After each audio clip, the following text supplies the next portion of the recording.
Order! Order! You are an incorrigible delinquent at times. Behave yourself, man!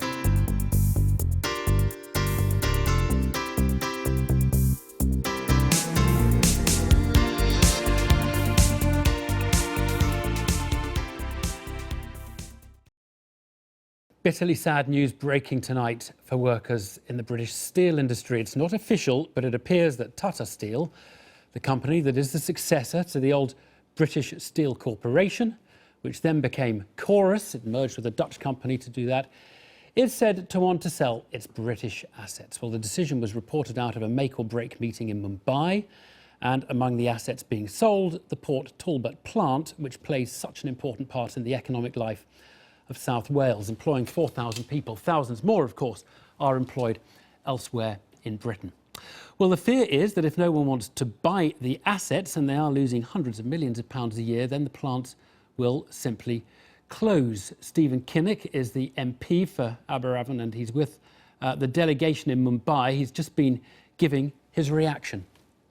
I'm told that the board of Tata Steel is not going to back the turnaround plan that was presented to them, and they have asked their European board to look at all the options for the future of the business, and we then await the outcome of that.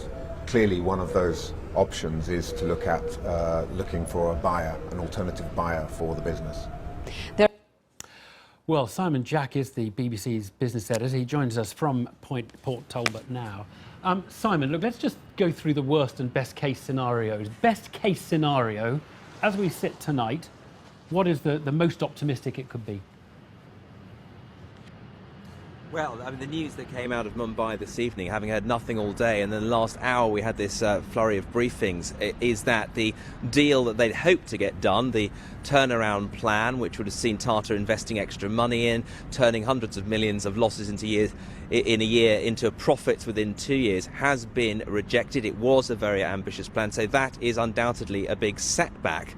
The options that are being talked about now are a sale of all of Tata's remaining businesses here in the UK. They're already selling some of them, but the long products business that Port Talbot forms the hub of would be up for sale. But that begs the question, who on earth would want to buy a plant that is losing £1 million a day? And when I spoke to the company about this, they didn't confirm that it was up for sale, but did sort of steer me in the direction of some of the other businesses which have shown an interest in steel businesses in this country, and they include people like Liberty Group, who bought some businesses or are in the process of buying them from the Port Talbot owners, Tata, and also the Grey Bull Capital, who are turnaround specialists who are in the process of buying some of their business in Scunthorpe. So they floated a couple of those names, so it seems that there may well be a sale process. I have to say there's some scepticism whether Liberty would want to take on something like this, but I suppose if there is a sale process out there, there has to be a glimmer of hope, but it's not the answer that unions and management wanted to hear. And Simon, the nightmare scenario is that companies like that, they may say we'll have a little bit here or a little bit there, but we don't want the bulk business. It's just losing too much money. If Tata can't make the money, make new investment work, then nor can we. And if no one buys it, are Tata telling us what their plan then is? Is it just to shut it or what? No, they're not telling what their plan B, and if they can't get a sale. As you say, it seems impossible to imagine that someone could come in, take over a business losing as much money as this, and turn it around without major structural changes, which is code for major job losses. So I think there is a great deal of uncertainty for the thousands of workers here, many of whose jobs still are clearly gravely at risk. We've got the government saying they're making noises about looking at all viable options, but there doesn't seem to be that many viable options on the table. This sale, it seems, is pretty much the last chance saloon. Simon, thank you very much indeed for that. Well, we'll be speaking to someone who worked at the steel plant in Port Talbot in a moment. First to the Shadow Business Secretary, Angela Eagle. Not such a good evening, Angela. What, Simon mentioning government looking at options there, can you think of any options for government at this point? Well, steel is one of those industries which is cyclical, and at the moment we're in the middle of a perfect storm. And so clearly you've got to try to think what you can do to shelter the assets in the industry until the storm passes, so that you keep a capacity as a country to keep creating and making your own steel, which is so fundamental to our manufacturing industry, to the 20,000 people who are directly employed in UK steel at the moment, to the many, many more who are in the supply industries. And I think the government should be pulling out all the stops to make certain that we can preserve our capacity to make steel in this country. I mean, one option has been talked about is that the government would simply buy the industry, probably for £1 or some notional amount, buy the company from Tata Steel, pick up the assets, and then become the steward of the assets until a point at which it can then sell them. Effectively, it's a nationalisation with an intent to resell. It's not that different to the banks, is it? I mean, this has been done in other instances before. We do know that the assets that you have in a steel making plant have to be properly looked after, or they are lost forever, which is what we saw the government sitting on its hands and letting the Redcar blast furnace and the coke ovens be destroyed by their own inaction. It will be absolute vandalism if they do that in this case. Right. Now, I don't want to get into the Brexit debate at this point. Obviously, this might come to bear on that. But if the government did pick up this company, if it said, we'll take the assets and hold them through the storm, do they run foul of EU state aid regulations? Are they going to be told, you can't do that, this is not allowed? There are ways in which you can ensure that you protect assets in this way, and you can negotiate with the European Union. And I think that it's actually a bit much for those people that are using what we've seen today and the distress of all the communities that are now wondering what will happen to their future, be they in Llanwern or Port Talbot or Corby or Shotton or Rotherham or South Yorkshire, or indeed parts of Scotland. We've got to try to get the government to actually deliver on assertions from the Prime Minister on down